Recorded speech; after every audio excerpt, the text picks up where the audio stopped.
Okay,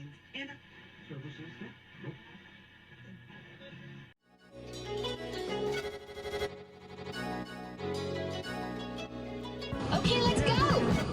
He wants to jump 1,000 cars. Sir, you have 1,000 cars. I don't think I'd attempt to try this stunt. Or we owe this horsepower to Uncle Sam. Too many cars. Car. Roses would be... Like I put my beer belly on it. If you can't immediately tell somebody how many cars you have. You'll really give those uppity yuppies something to think about. Stay on the bar. Don't go off the bar with your Bronco. 1980 Volvo horns. What's right? I want a man's coolant.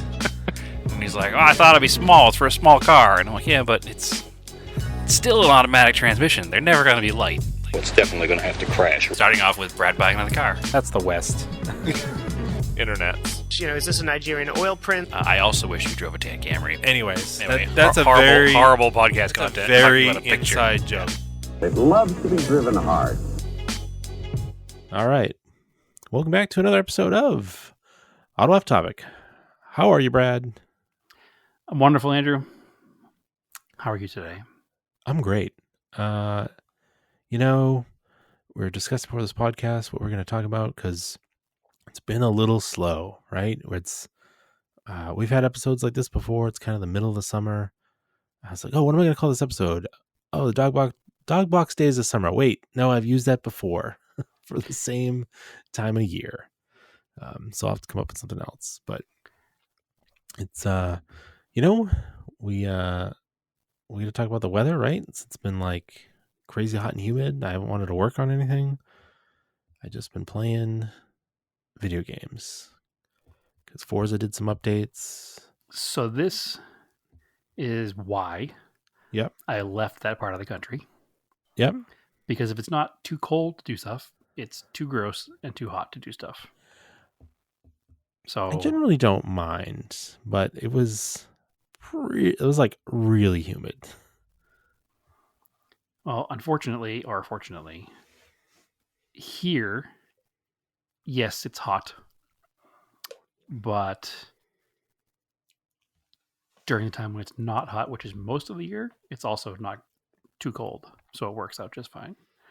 So unfortunately, because it's too hot there and too hot here, neither one of us have much car progress. No, the only thing maybe I didn't cover, I got, no, I think I talked about it. I got the Galant inspected. I actually have an appointment for it to go over to Fast Track for an alignment on Tuesday because I never really aligned it after I did the coilers. I just kind of did my own alignment, but I wasn't happy with the way it came out. And I think one of the coilers, actually, the camera adjustment slipped. It was driving kind of weird. So I'm just going to have them set it up for, I just told them street specs. And not too aggressive. No, yeah, not at all. Very, very normal. And then, because there's no New England Forest Rally this year. That's the other thing that would be this time of year. But instead, next weekend, the 28th, they're just doing a Sports Car Club of New Hampshire is holding a gravel sprint at, or a gravel trial. I think they call them gravel trials now. I think trial is the name because sprint was under the old. Yeah. SCCA canceled Rally Sprints. Sports Car Club of New Hampshire picked them up as gravel trials. So they're doing one on Sunday at Team O'Neill. We've got some friends going. So I'm going to go up and hang out and crew for those friends and just check it out. And I wanted to drive the Galant up because hopefully it's a nice day and be a nice good ride for it. Yeah, a good stretch its legs, run some fuel through it. Yeah, exactly. Cleaned up and up to operating temperature. Yeah, it's good. It's good to go on a long drive once in a while. Actually, I'm planning on doing that myself this weekend. We're doing a kind of a shakedown run of that big rally that we're planning. I'm going to do on Saturday and hopefully do that in the Eclipse for the same kind of reason. It's just been putting around the neighborhood the past, couple of months. I haven't gone very far with it. So be good to get out there and stretch its legs as well. I also had the Montero inspected today. It's fine. ever since I started going to a different place, they don't give me a hard time on anything. Because I just go there with all my cars and they just know that it's never any problems with them. So that's cool. Which is good. Having a Yeah. go-to place is key. Now they're not going to let something fly that's obviously No, they check everything. bad, but at least they don't give you a hard time because, unfortunately, sometimes the inspection stations can be a little bit too picky over some things. No, I think they actually know how to check ball joints in a truck like this, so it doesn't bother them when there's a little bit of play. Right. Because that's just the way they are. I'm just thinking to many times in the past where there's been something that is not wrong, but it's been pointed out as wrong. Not just on the ball joints in that truck. There's been other ones in the past too. So it probably does need some exhaust work. It's a little loud, but whatever. I keep saying I'm going to do that, and I haven't done it. So it's but it probably one of passed, those things so you're like good. if I take the engine out, I'll do it, or I'll track down some of those like Australian headers for it or something, because I'm sure the manifolds are cracked. That probably doesn't help. But otherwise, it's been fine. I've been driving the G20 around. That car needs nothing. It's still shiny from last year, from me trying to shine it up. After I finally got shiny, it's like still isn't shiny. So And it's got good air conditioning, which is what matters right now. it does, but I usually drive around with the windows down because it sounds good. So I thought it was too hot, Andrew. Guess it's not that hot. it's not that hot if you're moving, Yeah, that's true. but Unfortunately, it's that hot all the time here right now. So yeah. So windows no Nefer this weekend. No IMSA at Lime Rock, but they are doing some special, I don't know, it's like speed showcase or something. it's like they're having- iRock they're having- Classics, right? Yeah, but they're having an IROC race, which is interesting. Unfortunately, I can't make it. But it's kind of a, I got my wish here where all the and even the NASCAR race is not this weekend. It was earlier in the season. I got my wish where everything was not on the same weekend. Right. And they did that by canceling a bunch of things. So, Yeah. Andrew can't make it to all three events. Let's just cancel two of them and move. Yeah, on. exactly. This weekend, if you are in New England looking for something to do, is that going to be? I think it's the Mistlewood weekend, right? It is. Yep. Yeah. Yep. So that's on that Sunday. is the show is on Sunday. I believe the tour is on Saturday. Yeah, I talked to your dad the other night because he was wondering if I was going. Unfortunately, I can't go. I got other stuff going on this weekend. So I'm not doing any car stuff. This is just a car stuffless podcast. Oh, excellent. This is auto way off topic. Yeah. Auto on the topic of not auto. Not auto off topic? I don't know. We'll come up with a name for it. Yeah. No car topic. I don't know. I am doing car stuff this weekend because it is third Saturday. So I'm going to go and start my day at the 4 till 4 Shakedown Saturday. So that's 7 a.m. or before, because it's before it gets too hot. And that'll be, like I said, taking a drive up north and kind of doing some shakedown of my own for our Arizona Rising Sun Rally route, kind of making some route notes and adding some points of interest to the drive. So that's happening. But yeah, there's no other car stuff happening here either. It's kind of that lull part of the season, I guess, which you normally talk about in the wintertime, but is unfortunately, we both had a lot going on outside of actual cars that we haven't done much car stuff. You're working on house building stuff and I'm working on garage building stuff, but it's all for the greater good. I do have garage updates. Well, the garage building is car related. So what do you got with that? Well, it's been 3 weeks now since the slab's been poured, and It's already been 3 weeks. Yeah, and it's Really? frustrating because the garage building company was all gung ho about getting everything done and started, And then all of a sudden it was like silence. And we've called and we've emailed and we haven't heard back. And finally today, Naomi called them and there was like, hey, this person hasn't called us back. What's going on? Like, we like to plan because we need to find out we need to know how much space you need, which will determine how many cars need to move out of here. And B, we need to know when it's going to be because we're actually going to be going away for a few days. I want to make sure we're going to be around when you guys are planning on coming here. And then finally, we got transferred to the person we've been trying to get a hold of. And he answered with the classic, oh, yeah, I was just about to call you. Yeah. Sure. It's been 3 weeks, but you were just about to call the day we finally got a hold of you. Didn't have any information for me, but said that he'd look into it and call us back. Thankfully, he did. So it sounds like we're going to have our trusses delivered exactly when we're out of town, of course. But we'll make arrangements to make that work.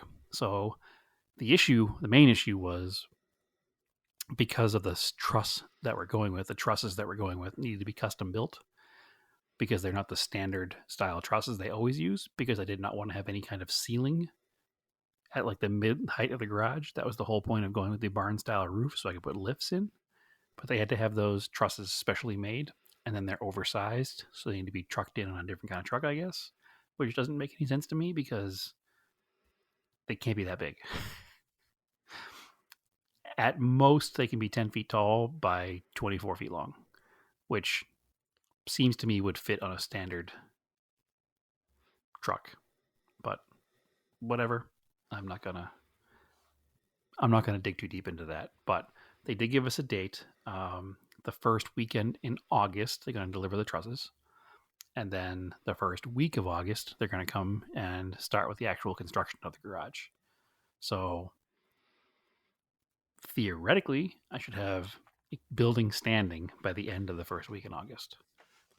So are they doing any crane work? No. Huh. Which also lends me to say, why would they need oversized vehicle permits? Because it's not oversized. Because again, the peak height of the roof is 20 feet. Yeah. The wall height is 8 feet. The main wall. Which means that there's 12 foot of difference between the peak of the roof and the wall. And it's a barn style, so it's not just that one peak there's one peak, but it's not one roof surface. It has like the 2 roof surfaces per side. Yep. So 12 feet, I guess, would be as high as those trusses can be, right? And so your overall height at the peak is 20 feet. Yeah, it's like 19 and change. Okay. Yeah, and it's so 24 it's feet wide, so they're not the length of a trailer. So if they go on a flatbed trailer, even standing straight up, I don't think that's taller than, I don't know. What do I know? I'm not in trucking. I'll let them do their thing. So it's interesting to me, like when my dad built his garage, the walls are 12 feet, I believe. And those trusses were craned into place. That garage is much bigger, and the trusses are much bigger. They are. So it's like, I don't know. I guess you have a lot of guys. That's a lot of. Get a truss up 8 feet, and then stand it up. Yeah, I mean, listen, maybe they are doing crane work, and I'm unaware of that. I don't know. I would assume if they were, I would have been told about it already, but who knows? Or maybe you could use one of those extended forklift things. You could probably do that. Yeah, I'm not sure. They know the access we have. You can't get a big truck in the backyard. It's a car-sized opening. Like you could put like a full-size pickup truck back there, but if you couldn't put a dually back there. So anything bigger than a full-size pickup truck isn't going to fit. So the crane would have to be on the front of the house and go over the top. But I don't think they're using a crane. But hey, whatever. Doesn't matter to me. I don't care. That's all. That's not my problem. Not my problem. They know the access. They've seen the property. They know where it goes. They'll figure it out. So I That's mean, all you're I'm paying. super excited to get the garage there. So that's obviously not going to be done that week. The building will be there. It comes probably it's a prefab, so it pretty much comes ready to go. The walls will be painted and up, and the roof will be on. But there'll be more work to be done. After that, I will have to do all the wiring on the inside. Then once all the wiring's done, all of the sheetrock insulation we're going to do ourselves. So it's going to be a little bit of time before it's ready to put a car in it. But and the doors, I think I talked about before, are going to have to be done separately because we're doing the high clearance doors, so they don't have to be in the way of the lift. So there's a lot of work to still be done before it becomes an actual garage. But having the building will be a huge step. So that what is today? The 18th of July. So another 2 weeks, and I should have a garage. And then, of course, I have to build up the driveway up to it because right now it's just a dirt pile up to a 6-inch lip into the garage. So we're gonna have to backfill that a little bit because we're not concreting the yard yet. We're just kind of gonna backfill it with some dirt and some crushed stone for now. Just because concreting the yard is an added expense that is out of budget at the moment. So eventually we'll concrete that, but one step at a time. So that's the next thing to happen here, and hopefully I can start having some car progress soon. Because right now everything's tucked in the backyard, and it looks terrible back there. Every time I walk in the backyard, I'm like, ugh, this place looks gross. We got to finish this. All your grass is gone too. Well, half the grass is still there, but it's got covered in cars right now because we moved everything out of the way for all the construction equipment, and then I wasn't going to put everything back because I haven't been driving everything because it's been summertime anyway, and we keep expecting a phone call being like, hey, we're going to come with the garage parts and build the garage, and never got it. So the cars have just been strewn about the backyard for a month and a half now. So it's a bit frustrating. Have any cars left? What do you mean, do you have any cars left? I thought you had one car that might have been leaving. No, it didn't leave yet. Okay. No. Which presents a problem as well because, you know what? Let's just talk about it officially. It's a low subject episode, so yeah, might as well talk about it. Because actually, I went to the junkyard this weekend to buy parts for this vehicle that's arriving. Oh, so yeah, so I bought a car. Sort of. Buried the lead here. Yeah, sort of. I haven't actually purchased said vehicle yet, but I've committed to it. Longtime listeners will know about the 78 Toyota pickup that needs a lot of work. And it came in pieces. The engine was in pieces.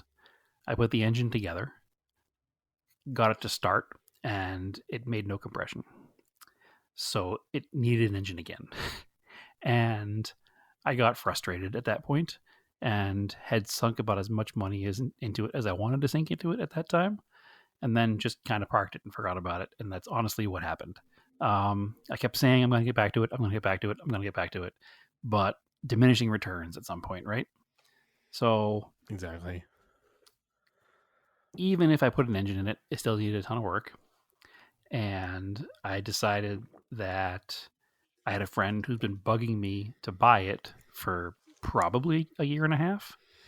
And I said, well, he's been bugging me that much. I might as well let it go to him. Long story short, his situation has changed a little bit, and his mother-in-law is living at his house, and he's down a parking spot. So now he's floundering a little, but that's okay. He's still committed to it. We should get it out of here. So it was supposed to leave this weekend, and it didn't, just due to life situations. The old mother-in-law excuse. Yeah, exactly. I told her, you're just bringing home a nice, comfortable bed for her. It's just in the back of a pickup truck. Put a twin mattress in there. That's a big space for her, but nonetheless. But in the certain time that all this has been going down, another friend of mine and I were chatting about Mighty Max pickups and how I did make a promise, and this doesn't hurt that promise, that I'm not going to buy another vehicle until cars go away. And I'm not going to buy another vehicle until I've purchased a vehicle that can go on off-road trips. So, and I only had 2 vehicles that I wanted for an off-road vehicle. I wanted either a first-gen Raider or Montero, like I used to have, or a Mighty Max pickup, preferably a first-gen, because the lines on them are very simple, and they're very pretty trucks. So I was talking to him about this said situation, and he said, "Oh, my dad has a first-gen Dodge Ram D50, which is a Mighty Max 4x4 that he bought brand new, and he parked it in 2005 and hasn't touched it since. He'd probably sell it." And I was like, "Well, I don't really have the space, money, or time right now for another project, but keep me in mind, and don't ever let it go away without talking to me first."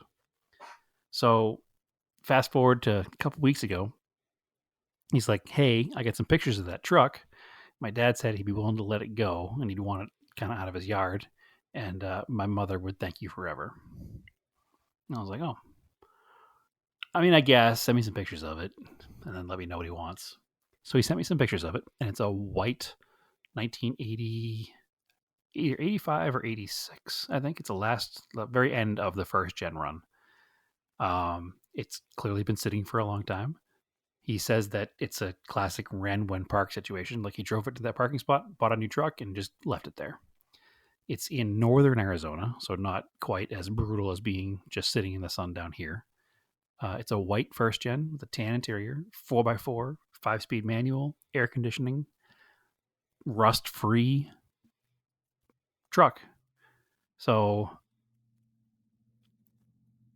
the price, Andrew, is the classic price.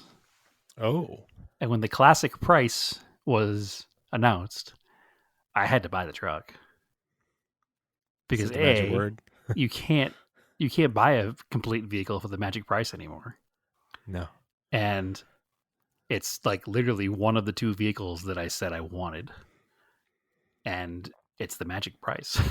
So those of you who have listened to the podcast for many years, I do apologize, but also, you know the magic price. And for years, the magic price was like, "Yep, we'll buy it. No haggling. That's the magic price. That means it's going to be a good car." We paid $800 for everything for years. Yeah, it was the go-to price. Yeah, every car was $800. So this truck is $800. Yeah, throwback And- pricing. Yeah, throwback pricing on a throwback truck for the vehicle that I've actually been looking for specifically. So yeah, I committed to buying it. It's about 2 hours north of here. It's not going anywhere. Truck's been promised to me. Now I just got to go up there and get it. My friend whose dad owns it said he'll go up with me and help me drag it out of the yard. So I'll just borrow probably Naomi's brother's truck again and drive up there and trailer it back down here. But I don't have a place to put it is the problem, because I'm in the middle of this construction project with the garage. I haven't moved anything out of here.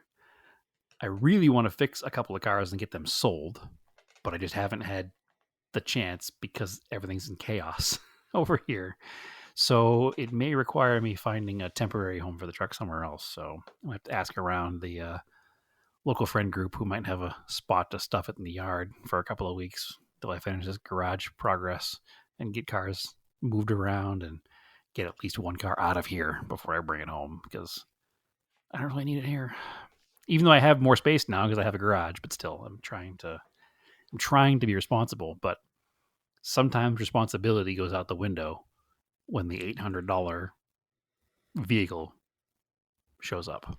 So, I mean, and also it's kind of like the perfect stablemate to the flat body Starion, because it's also white with a tan interior and was the same price and is basically the same year. and they're both 2.6 G54B powered. So they're like best friends already, right? Yeah. So anyway, because it was parked 20 years ago now, I decided that I would try to find a couple of parts that may. Actually, let me rewind that a little bit. I didn't decide to find parts. I got word that there was an 85 Mighty Max in a junkyard that had been freshly delivered to the junkyard here in Phoenix, and it was complete.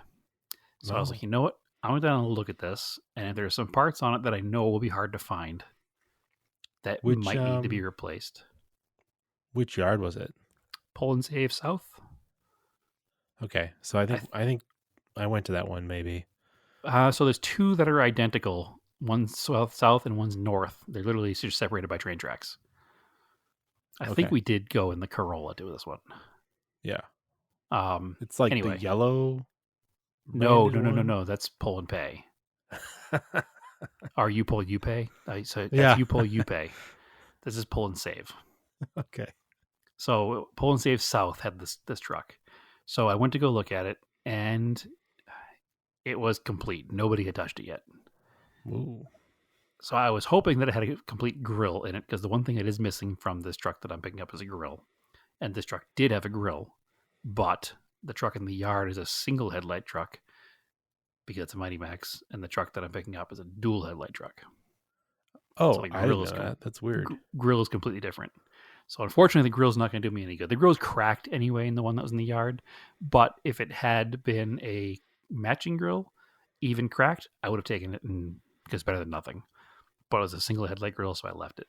I was talking to another friend here, Moises, who's got a bunch of Mitsubishi stuff, and he said he actually has a dual headlight grill that we can probably make a deal on, so that's good.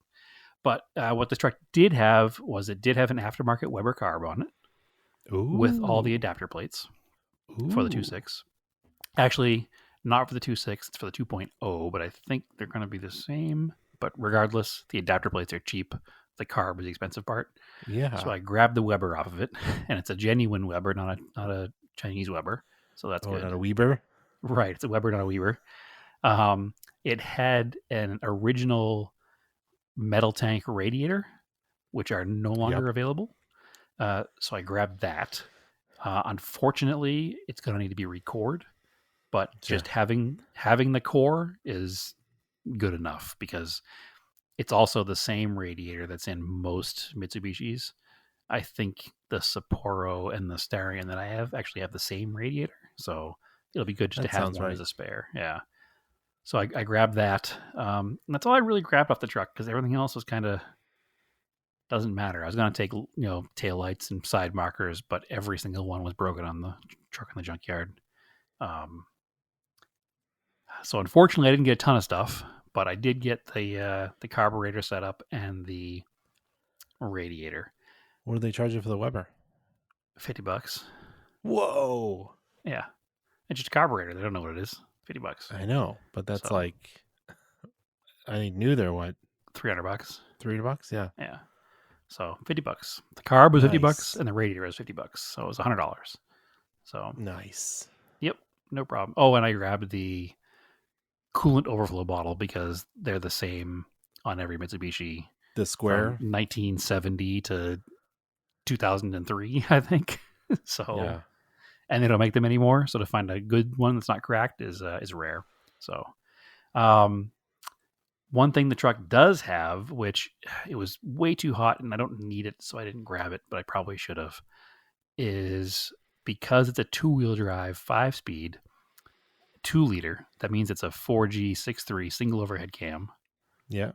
With the 5-speed, which means it's a narrow block 5-speed, which is what you need to do a 4G63 rear-wheel drive conversion and things.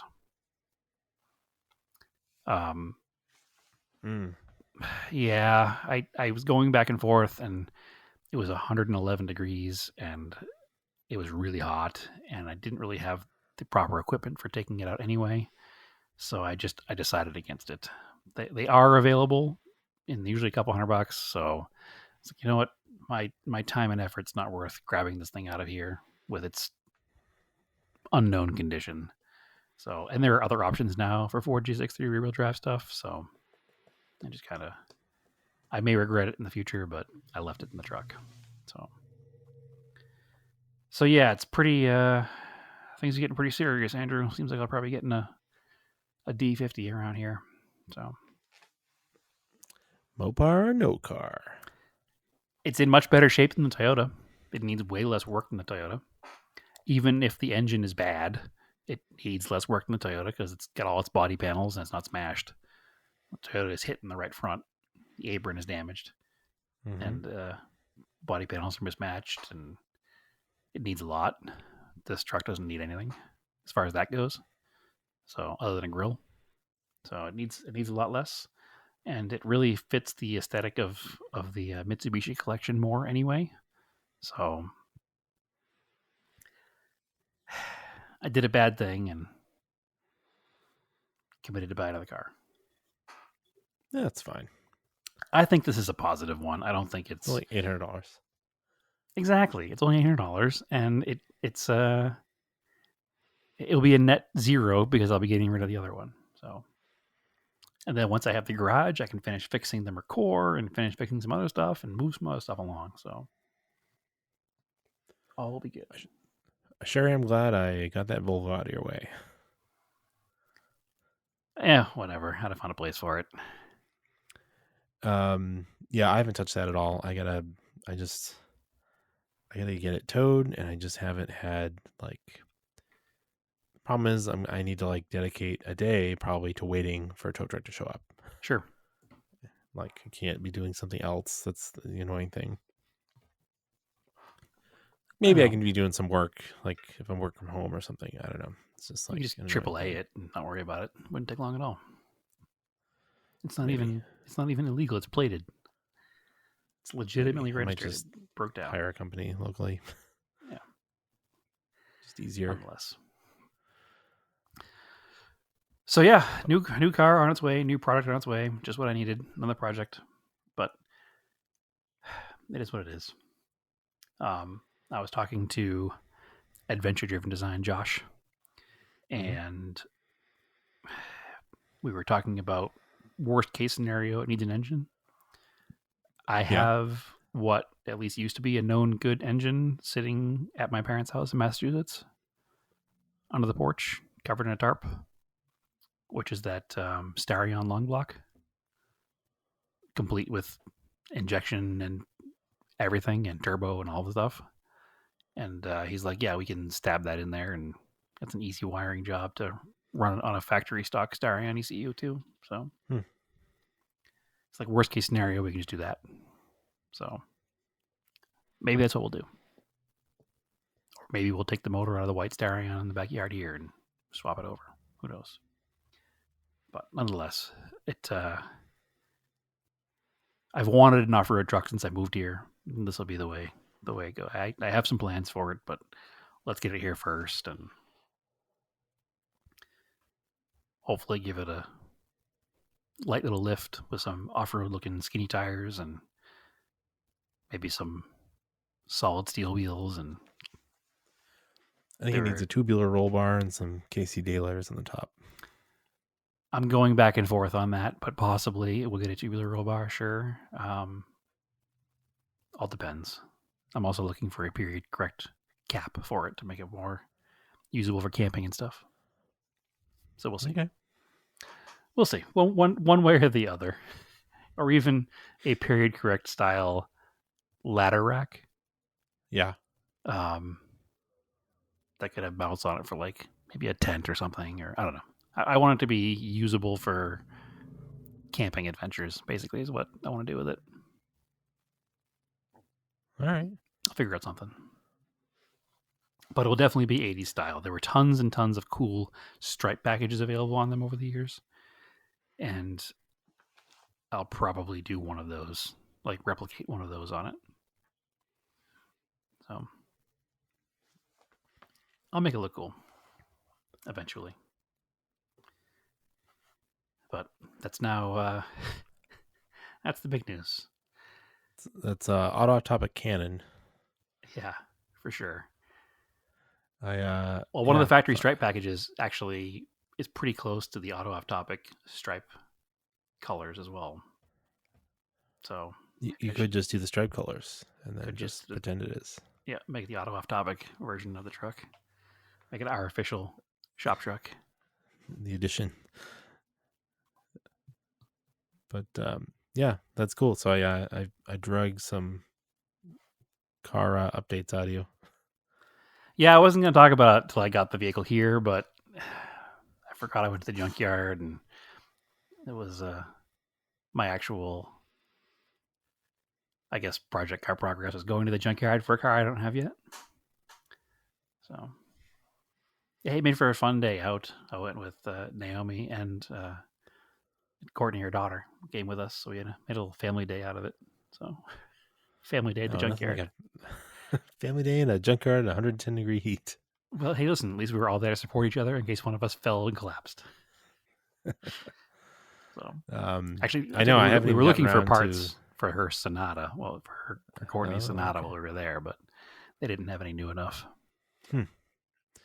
I know. I still have the over-the-shoulder belt conversion for the Galant. I haven't done yet. I've kind of forgot about that actually. It's sitting on the shelf. That's something I should do where it's not too much work. I don't think. Hopefully, To be getting all sweaty, but what I've been planning on doing was trying to get the setting up the Talon so I could take the front bumper off and actually put the intercooler in that I've been talking about for like 5 years. at least. That was like that was like I'm like, that's the project I'm going to finish this summer. So hopefully in like a couple of weeks or so I'll start that. But I wanted to need to get the Volvo moved, it over to my dad's so him and I can work on that. But we both had other stuff going on. Just haven't gotten to it yet. So it's eventually I definitely want to get moving on that Volvo. Because it's now it's like kind of in the way in the driveway. It's kind of getting annoying. Next thing you know, you're going to tow it to the house in New Hampshire and leave it in the garage there forever. No. It'd be a barn find in 20 years. The Montero's going to go live up there for the rest of the summer, though, to make space in the driveway. Excellent. Maybe we'll even take it wheeling up there. Yeah, maybe. But yeah. Anyway, I don't know. We get some motorsports, casual motorsports enjoyer stuff. The NASCAR. Always talk about NASCAR. Yeah, I mean, Pocono was like, kind of exciting. I enjoyed not. Pocono. You I did? enjoyed Pocono. It's cool because it's only 3 turns. Yeah, there was some good parts of the race. There was other stuff that was like, all right, this is a little boring. I mean, I think they still have trouble. They're trying to figure out tire wear and making tires actually have a strategy to them. Well, they've said that they're going to do that for the what races after Indy? For Richmond. Richmond, yeah. So I believe we are getting in. It is Indy this weekend, the return to the Brickyard 400. Okay. And then they have Olympic break for 2 weeks for the Olympics because NBC carries the Olympics, so they're not going to carry the NASCAR race. Okay. So they're taking a 2-week break. And then they're going to Richmond, and NASCAR has already announced, like the other day, that they're going to allow prime tires, which are regular tires, and the softs. And then I believe Richmond is short enough that if it rains, they have the rain tire as well. But hopefully it doesn't rain. So, they are trying. They're trying to get some sort of strategy in there. So that should be interesting. Now, the Brickyard, you must remember when they first went there, right? Like what a big deal it was, right? In the 90s. Was it like 97 or 96 or 94. something like that? Was it that early? It was 94, 95. Yeah, it was a huge deal, right? Because they had never raced there before. There was some good racing, right? Like Jeff Gordon won a lot of the races. That Gen 4 car was like really good there. And then August apparently, 6th, 1994. Yep. It was like it's funny. It's the part. It's like the time frame when like we kind of got out of NASCAR. I was reading about this. Like So it got 2000, early really 2000s. yeah. It really the racing really went downhill there, and nobody really liked it. They had an issue with like they had an issue similar to, was it Bristol this year where the tires were just blowing out? Yeah, it was Bristol. Um, they had a similar issue there where like the tires were not lasting. In like 2008, like they last like 10 laps. They throw a caution. They have to everybody change the tires.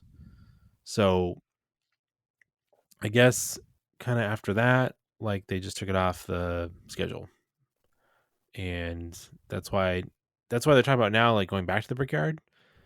And I was like, going back to the Brickyard? I didn't realize they stopped going. Didn't they run it last year? No, they ran the road course. Okay.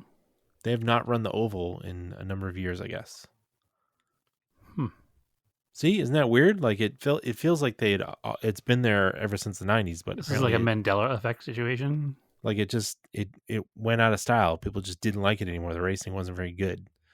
I guess the car tomorrow didn't race there very well. The last gen car didn't race there very well.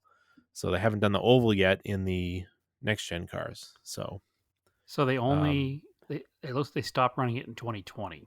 So it's only been 3 years they didn't run it. Yeah. Which is the 3 years we've been in NASCAR. Yeah. Actually, you know what? So they ran the 21 through 23 was the road course. Mm-hmm. I think that the road course race in 21 was the first NASCAR race I watched in like 15 years. Yeah. I think that's why I got back into it, because they were running the Indy road course. It's like, oh, that sounds cool. I'll watch that. Yeah. And I think that's the first race that I watched. Now, the weird thing about that is that I thought that they also ran the oval in 21. Nope. But I guess not. No. Isn't that weird? That's super weird. Yeah. And also, they didn't call it the Brickyard 400 the whole time. They only called it the Brickyard 400 until 2004. Yeah. And then it was always called like... Oh, okay. This is why nobody wanted. Here's the name of it in 2012. Yeah. Crown Royal presents the Your Hero's Name Here 400 at the Brickyard, powered by BigMachineRecords.com. Oh my gosh. Yeah. That was the name of the race in 2012. Just stick with calling it's like if you call the Daytona 500 something else. Yeah. Like it's fine that they're going to go back to Daytona in August, and that's the like Coca-Cola. That's not the Coke 600, but it's like the Coca-Cola something. It's the night race at Daytona, right? Sure. Yeah. So you call that something different, but like if you're going to go to Indy, just call it the Brickyard 400 and then do like a sub whatever, but it should be the Brickyard 400 always. Or yeah, or it could be like Coca-Cola presents the Brickyard 400. That's fine. But because that's what makes it the race, right? Right. Not the Crown Royal presents the Your Hero's Name Here 400 at the Brickyard, powered by BigMachineRecords.com. Yeah. That doesn't roll off the tongue. I had to go back and read it again. Yeah. It's not the Mobile One Indy 500. No. It's Indy 500. My favorite though, and this is changed here because of COVID, I'm sure. So the 18 to 19 version of the Brickyard 400 was the Big Machine Vodka 400. But the 2020 version of it was the Big Machine Hand Sanitizer 400. Okay. It's because that company apparently went from making vodka to hand sanitizer during the pandemic. Corporate America. Yeah. And it's like, now having been to Indianapolis Motor Speedway, like I get it. I'm like, that's presented by pretty Penske significant. Cars. Yeah. It's pretty significant that they went there and that they had never gone there before in the whole history of the Indy 500 until like 94. Yeah, that's cool. Again, like I talked about last week, I wish there'd be a little bit more crossing of the things here. Like, let's run some events the same weekend. And I understand why they don't most weekends, because they want to sell tickets to an IndyCar race in one place and a NASCAR race in the other. Exactly. But let's do this for like I said, the road courses, like we're actually street courses, I should say, where you actually take over a whole city. Let's run as many races there as possible. Yeah. So definitely, I would consider going to see the Brickyard 400. Sure, absolutely. So we'll see how this goes. If it's a good race, maybe that's something I plan on next year. Put it on the schedule for next year. But it was funny. It was something that always stuck out in my mind. Like I always remembered it because it was typically held on my birthday weekend. So that's why it was like something that stuck in my mind as a kid. Sure. And then I've actually got a picture. I put it in the Discord. Come join the Discord. Of the diecast truck I have from the 95 Brickyard 400 because I think burgundy and gold. No, it's white and teal. It's a NASCAR race truck, right? Because I think in '95 that's when the NASCAR Truck Series started, or was going to start, and they used one as a pace truck to sort of promote it. But anyway, that seems pretty cool. Definitely watching that race this weekend. And, then there'll be a break and Richmond with the alternate tires. So we'll see. Yeah, 95. You're right. That was the first year. Mm-hmm. It's funny. I have a Brickyard pace car diecast too. I'll have to pull out, take a picture of. I think it's a Camaro. So it's probably like 97. So, definitely like, the other news that came out at, now I'm blanking on which track it's going to be, but they're going to run an MX-5 Cup race at an oval. Was that also Richmond? Was it, or was it Bristol? I don't think it's Bristol. Martinsville? Martinsville. That's it. Yeah, IMSA was like, hey, announcement from Martinsville. I was like, why is IMSA going to Martinsville? People in the comments were like, yeah, let's run. Let's run. It'll just be a traffic jam with 50 cars. Cool. It'd been cool, though. Yeah, it's MX-5 Cup is running at Martinsville, which should be interesting. I mean, those cars are all like, they're super close all the time. Like all the MX-5 Cup races are like beating on door handle to door handle. But are they just going to be like foot to the floor the whole time? I don't know. It's going to be like a race of attrition. Martinsville's short track.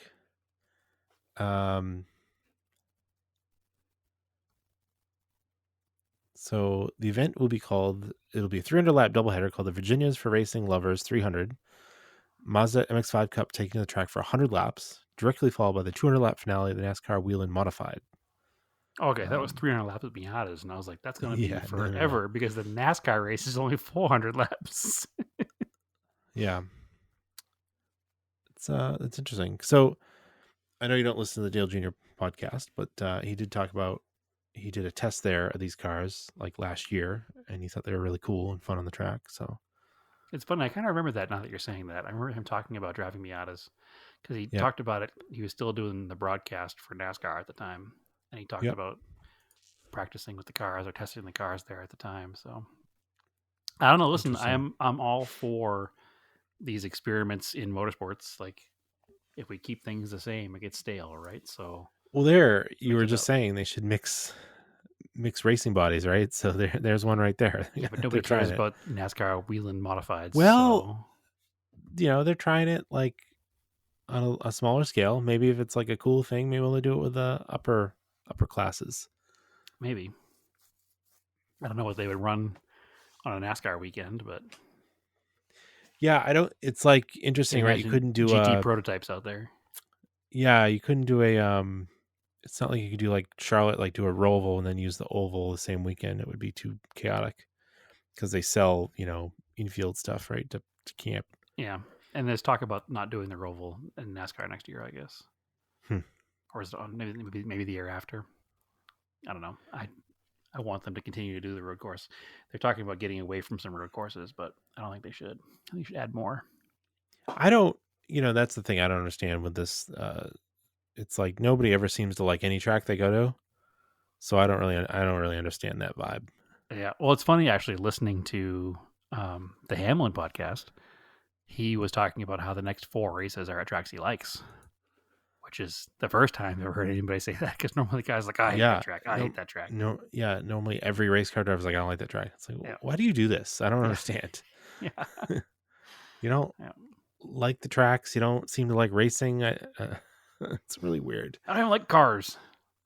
Yeah, that is also a weird thing to me. Sometimes you get race car drivers that aren't into cars, but oftentimes it's strange. Yeah, I don't know. Like race car drivers that get upset that their fans are into race cars. Like what? How are you here? Yeah. It's not an accidental career. Yeah, it's weird. But I don't know. There's a lot of cool racetracks. I think that's the thing. Like, people are like, oh, well, because the next gen car had several good road course races, so they added more road courses. Like, no, they should have more road courses, because if you want to attract more outside fans, like that's why they added Chicago and even add back to older footage of NASCAR. Like some of the best historic racing footage is from road courses. Yeah.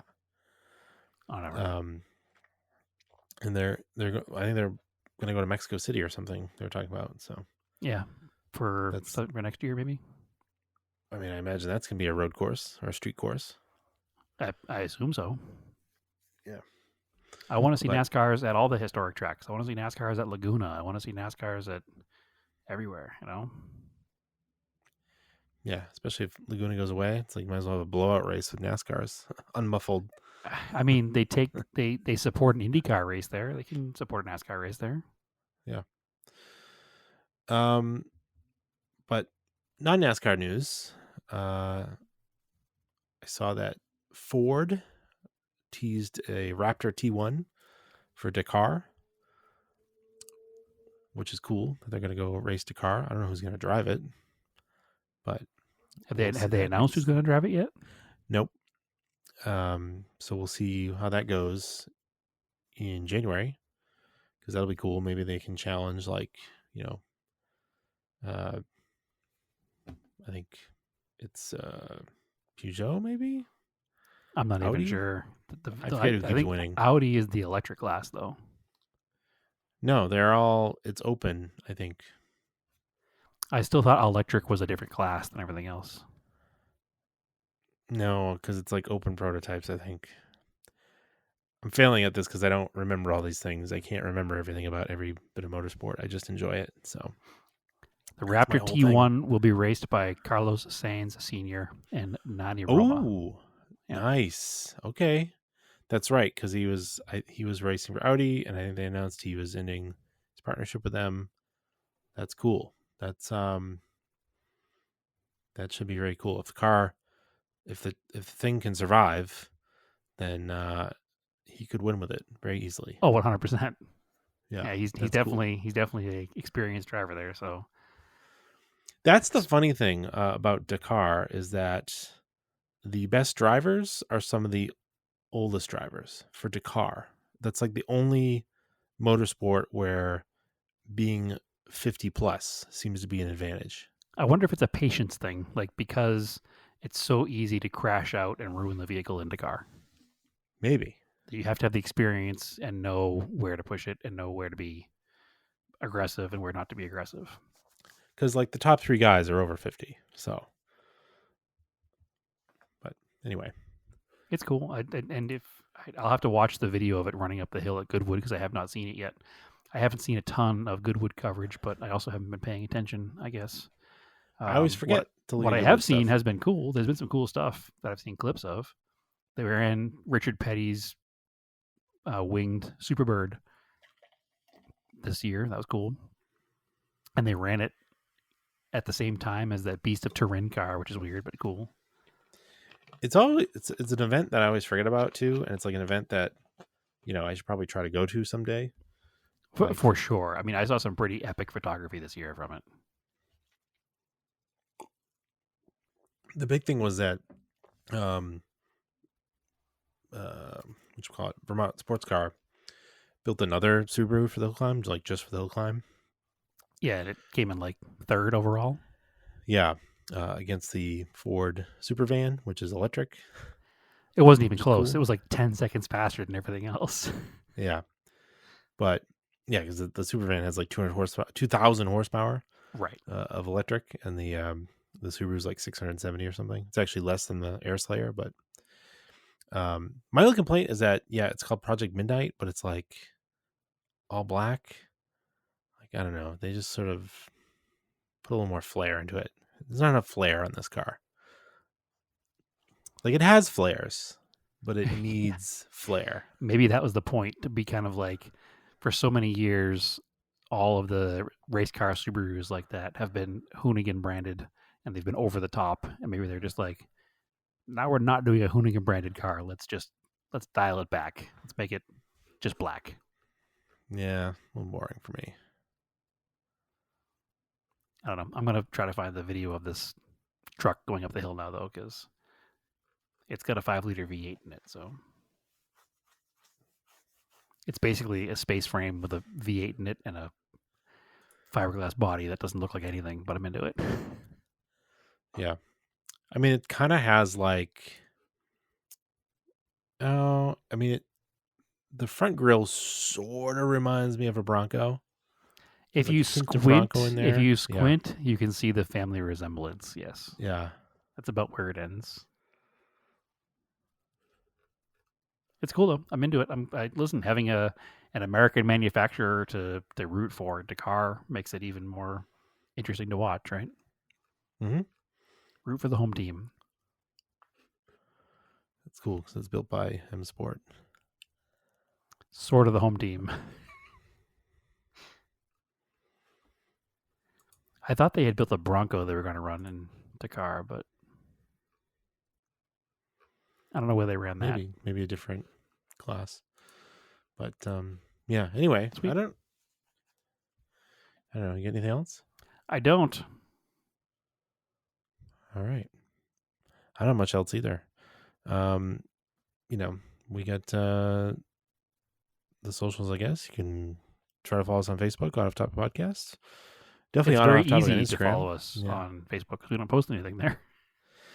Yeah. I don't even post from Instagram to there. So yeah, we're mostly Off Topic on Instagram, Off Topic on Threads. I am Ray Stinger on Instagram and Threads. And Brad, where can they find you? They can find me on Instagram at TSISS350.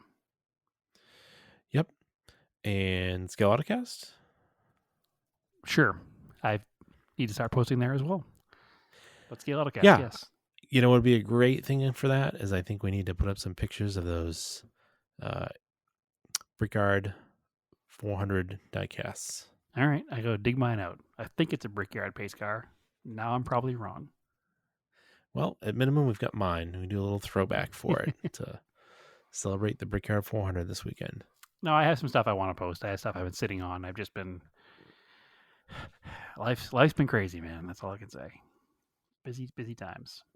I haven't posted, I think, on my personal Instagram or the Auto Off Topic Instagram or anything in a while. So I posted that little RC Montero on Scale Autocast and on Auto Off Topic page, and that was on June 30th. And it's now July 18th. So yeah, I like that little thing. I'm kind of curious about that. I meant to ask you more about that offline. Sure. But anyway, all right, cool. As always, keep your cars analog and aim for the roses.